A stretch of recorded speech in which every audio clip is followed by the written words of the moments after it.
اعوذ باللہ من الشیطان الرجیم بسم اللہ الرحمن الرحیم یا ایہا الناس اعبدوا ربکم الذی خلقکم والذین من قبلکم لعلکم تتقون۔ یا ایہا الناس، اے لوگو، اعبدوا ربکم، عبادت کرو اپنے رب کی، الذی خلقکم، جس نے تم کو پیدا کیا، والذین من قبلکم، اور ان لوگوں کو جو تم سے پہلے ہوئے، لعلکم تتقون، تاکہ تم بچ جاؤ۔ اس سے پہلے سورہ فاتحہ کے اندر اللہ رب العزت سے ہم نے ہدایت کا مطالبہ کیا تھا، ہدایت مانگی تھی، اور سورہ بقرہ کے شروع میں اس ہدایت نامے کے ملنے کی بشارت دی تھی۔ اللہ رب العزت نے ذالک الکتاب لا ریب فیہ ھدی للمتقین، کہ جو ہدایت تم مانگتے ہو اللہ تعالیٰ نے اس کتاب کی شکل میں تمہیں دے دی۔ پھر اس ہدایت کے متعلق تین گروہوں کا ذکر ہوا، تین جماعتوں کا ذکر ہوا۔ ایک تو وہ جو ظاہراً و باطناً اس کو مانتے ہیں، تسلیم کرتے ہیں۔ دوسرے وہ جو نہ دل سے مانتے ہیں اور نہ زبان سے اس کو مانتے ہیں، کافر لوگ۔ اور تیسرا گروہ، تیسری جماعت منافقین کی تھی کہ زبان سے تو اقرار کرتے ہیں لیکن دل سے نہیں مانتے، دل کے اندر دل سے وہ تسلیم نہیں کرتے۔ ان کا ذکر ہوا۔ تو اب یہ بتلایا جا رہا ہے کہ جو ہدایت نامہ اللہ تعالیٰ کی طرف سے تمہیں ملا ہے وہ کہتا کیا ہے، اس کا حکم کیا ہے، اللہ رب العزت اس کے اندر کیا فرماتے ہیں۔ اور یہ بات ذہن نشین کر لیں کہ بنیادی عقائد، اصل العقود جو ہیں وہ تین ہیں، اصل الاصول عقیدے تین ہیں، توحید، رسالت اور آخرت۔ باقی جتنے عقیدے ہیں وہ ان تینوں کی طرف ہی لوٹتے ہیں۔ تو اللہ تعالیٰ نے اس رکوع کے اندر ان تینوں عقیدوں کا ہی ذکر فرمایا، ان تینوں عقیدوں کا بیان فرمایا ہے۔ یا ایھا الناس اعبدوا کے اندر توحید کا ذکر ہے، آگے دو تین آیتیں آگے چھوڑ کر وَإِن كُنتُمْ فِي رَيْبٍ کے اندر رسالت کا ذکر ہے، اور پھر آگے کیف تکفرون باللہ وکنتم امواتا میں قیامت کا ذکر ہے۔ تو اللہ تعالیٰ کا ارشاد ہے، یا ایھا الناس، اے انسانوں، آپ صلی اللہ علیہ وسلم کی بعثت جنوں اور انسانوں سب کے لیے ہے، اور خطاب صرف انسانوں کو کیا کیونکہ انسان اصل ہے۔ اللہ تعالیٰ نے زمین پر خلافت انسان کو عطا فرمائی ہے۔ حضرت آدم علیہ السلام جب زمین پر نازل ہوئے، زمین پر اترے، تو اس کے بعد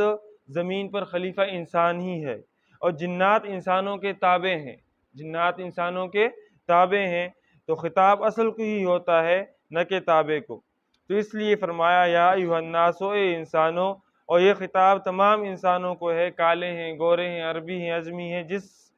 اس سے بھی ہیں، کسی کی تخصیص نہیں ہے، تخصیص کے بغیر ہے۔ اعبدوا ربکم، عبادت کرو اپنے پروردگار کی، الذی خلقکم، جس نے تم کو پیدا کیا۔ اللہ تعالیٰ کی صفت خلق اتنی واضح ہے کہ جو پکے سکہ بند مشرک تھے وہ بھی مانتے تھے کہ ہر چیز کا خالق اللہ تعالیٰ ہے۔ قرآن مجید کے اندر آتا ہے، جب آپ ان سے پوچھیں وَلَئِن سَأَلْتَهُم مَّن خَلَقَ وَلَئِن سَأَلْتَهُم، کیا آپ کو کس نے پیدا کیا، ان سے سوال اگر کریں، من خلقہم، ان کو کس نے پیدا کیا، لَيَقُولُنَّ اللَّهُ، تو وہ ضرور کہیں گے کہ اللہ تعالیٰ نے پیدا کیا ہے۔ تو اللہ تعالیٰ فرماتے ہیں کہ عبادت کرو اس کی جس نے تمہیں پیدا کیا ہے، اور صرف تمہیں پیدا نہیں کیا، اور والذین من قبلکم، ان لوگوں کو بھی پیدا کیا ہے جو تم سے پہلے ہوئے، ہمارے باپ دادا پردادا جتنے لوگ گزر چکے ہیں ان کو بھی اللہ تعالیٰ نے ہی پیدا فرمایا۔ اللہ تعالیٰ ہر ایک کا خالق ہے، پہلوں کا بھی اور پچھلوں کا بھی، اور قیامت تک جتنی مخلوق آئے گی ان تمام مخلوق کا اللہ تعالیٰ ہی خالق ہے۔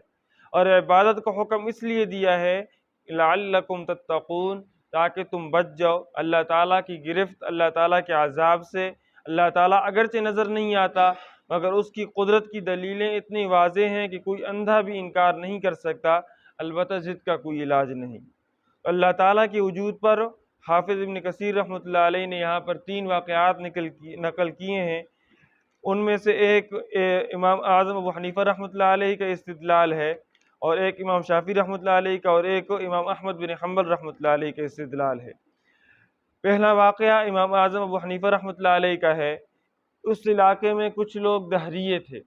دہریے جن کا نظریہ یہ تھا کہ نظام خود بخود چل رہا ہے، اس کا چلانے والا کوئی نہیں ہے، یعنی وہ دہریے جو تھے اللہ تعالیٰ کی ذات کا انکار کرتے، اللہ تعالیٰ کو نہ مانتے، یعنی وہ خدا تعالیٰ کے وجود کے منکر تھے۔ یہ لوگ امام صاحب کے پاس آئے اور کہنے لگے کہ ہم رب تعالیٰ کو نہیں مانتے، آپ ہمیں رب تعالیٰ کے وجود پر دلیل دیں کہ رب کہاں ہے، اس کی صورت کیا ہے۔ امام ابو حنیفہ رحمۃ اللہ علیہ نے فرمایا کہ میں ایک فکر میں ہوں، اور یہ بات یاد رکھیں کہ کسی کو سمجھانے کے لیے کوئی کہانی بنانا یہ جائز ہے، کوئی کسی کو بات سمجھانے کے لیے کوئی بات مطلب اس کو مثال پیش کرنے کے لیے کوئی کہانی بنائی جائے تو یہ جائز ہے، بندہ اس طرح کر سکتا ہے۔ تو امام ابو حنیفہ رحمۃ اللہ علیہ نے فرمایا کہ میں ایک فکر میں ہوں کہ میرے سامنے ایک درخت تھا، میرے دیکھتے ہی دیکھتے وہ گر گیا، خود بخود اس کے پھٹے اور تختیاں بن گئی اور خود بخود وہ آپس میں جڑ گئی، یعنی اس کے اندر کیلیں لگتی گئی اور کشتی تیار ہو کر دریا میں آ گئی، اور لوگوں کو ایک کنارے سے دوسرے کنارے لے جاتی ہے اور کرایہ بھی خود لیتی ہے، وصول کرتی ہے، اس کا کوئی ملاح بھی نہیں ہے، کشتی کا کوئی چلانے والا بھی نہیں ہے، اور مسافروں کو ادھر سے ادھر اور ادھر سے ادھر پہنچا رہی ہے۔ امام صاحب نے جب یہ بات فرمائی، وہ دہریے جو تھے ملحد اور بے دین ہنسنے لگے کہا لگا کر، اور کہنے لگے ہم نے تو آپ کے بارے میں بہت تعریف سنی تھی کہ آپ بہت بڑے صاحب علم بصیرت والے اور امام اعظم ہیں، مگر آپ نے جو گفتگو کی ہے اس سے معلوم ہوتا ہے کہ آپ سے بڑا کوئی بیوقوف نہیں ہے۔ بھلا یہ کس طرح ہو سکتا ہے کہ درخت خود بخود کٹیں اور اس کے تختے بن کے جڑنے لگیں اور خود بخود ان میں میخیں لگ جائیں اور وہ خود بخود کشتی بن کر دریا میں چلی جائے اور خود بخود مسافروں کو ادھر سے ادھر اور ادھر سے ادھر پہنچانے لگ جائے اور کرایہ بھی خود وصول کرے، یہ بھی کوئی کرنے والی بات ہے؟ امام ابو حنیفہ رحمۃ اللہ علیہ نے فرمایا کہ ایک کشتی کا بغیر بنانے والے کے خود بخود بن جانا اور بغیر چلانے والے کے چلنا تمہاری سمجھ میں نہیں آتا، ظالموں یہ آسمان و زمین پہاڑ بغیر کسی بنانے والے کے خود بخود کس طرح بن گئے؟ ایک کشتی کا بغیر ملاح کے چلنا تو تمہاری سمجھ میں نہیں آتا، تو یہ سارا کارخانہ کائنات خود بخود کس طرح چل رہا ہے بغیر کسی کے چلائے، بغیر کسی چلانے والے کے؟ تو حافظ ابن کثیر رحمۃ اللہ علیہ فرماتے ہیں کہ فَأَسْلَمُوا عَلَىٰ يَدَيْهِ، وہ تمام کے تمام امام صاحب رحمۃ اللہ علیہ کے ہاتھ پر مسلمان ہو گئے۔ تو یہ مثال کے طور پر یہ تپائی ہے، تو تپائی کو کسی نے بنایا ہے، خود بخود تو وجود میں نہیں آئی۔ اسی طرح جتنا نظام چل رہا ہے اللہ تعالیٰ کی قبضہ قدرت میں ہے، اللہ تعالیٰ نے ہی اس کو وجود عطا فرمایا ہے۔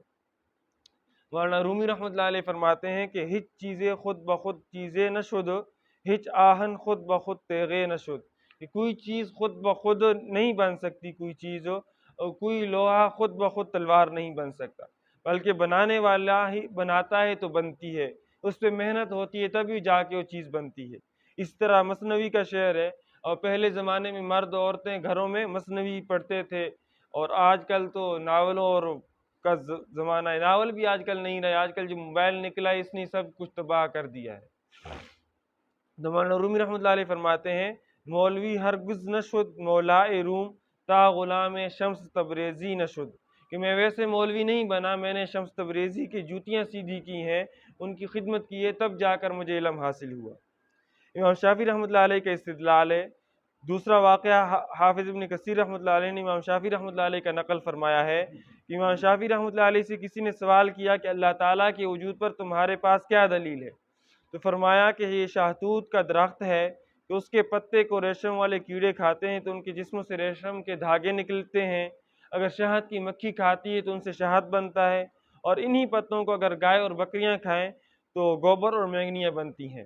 اگر ہرنی کھائے تو کستوری بنتی ہے۔ امام صاحب رحمۃ اللہ علیہ نے فرمایا کہ پتے وہی ہیں، باقی سب اللہ تعالیٰ کی قدرت کے مظاہر ہیں، اللہ تعالیٰ کی قدرت کی نشانیاں ہیں۔ امام احمد بن حنبل رحمۃ اللہ علیہ کا استدلال۔ تیسرا واقعہ حافظ ابن کثیر رحمۃ اللہ علیہ نے امام احمد بن حنبل رحمۃ اللہ علیہ کا نقل فرمایا ہے کہ ان سے کسی نے سوال کیا اللہ تعالیٰ کے وجود پر تمہارے پاس کیا دلیل ہے؟ فرمایا ایک قلعہ ہے جس کا نہ تو کوئی دروازہ ہے اور نہ کوئی کھڑکی ہے، اوپر سے چاندی کی طرح سفید ہے اور اندر سے سونے کی طرح ہے، بس اچانک اس کی دیواریں پھٹ جاتی ہیں اور اس میں سے ایک خوبصورت پیاری آواز والا حیوان نکل آتا ہے جو دیکھتا بھی ہے سنتا بھی ہے۔ تو قلعے سے کیا مراد ہے؟ انڈا، اور اس کے اندر جو زردی ہے اس کو سونے سے تشبیہ دی ہے، اور اس کی دیواریں پھٹ جاتی ہیں ٹوٹ جاتی ہیں، اس سے اندر سے چوزا نکلتا ہے، ایک حیوان نکلتا ہے۔ تو اس انڈے کے اندر کس نے اللہ ہی نے چوزے کو بنایا جو خوبصورت آواز پیاری آواز والا ہوتا ہے۔ جس ذات نے بند قلعے سے جس میں نہ خوراک کا راستہ نہ ہوا کا راستہ یہ بچہ پیدا فرمایا، وہی اللہ تعالیٰ تمام کائنات کا بنانے والا ہے۔ تو اللہ تعالیٰ کے وجود کو بڑی آسانی سے سمجھ سکتے ہیں۔ ہر گیاہ کہ الزمین رویت وحدہ لا شریک لہ گویت، کہ جو گھاس بھی زمین سے اگتا ہے سب سے پہلے اللہ تعالیٰ کی وحدانیت کا ہی وہ اقرار کرتا ہے، وحدہ لا شریک لہ، کہ اللہ یہی کہتا ہے بزبان حال کہ اللہ رب العزت وحدہ لا شریک ہے۔ کیونکہ گھاس یا کوئی بھی پودا زمین سے اگتا ہے تو پہلے اس کی ایک کونپل نکلتی ہے، اس کے بعد پھر اس بڑھتا ہے جو وحدہ لا شریک لہ ہونے پر دلالت کرتی ہے، پھر شاخیں اور ٹہنیاں نکلتی ہیں۔ اللہ تعالیٰ نے فرمایا کہ بات اس کی کرو جس نے تمہیں اور تم سے پہلوں کو پیدا کیا تاکہ اس کے عذاب سے تم بچ سکو۔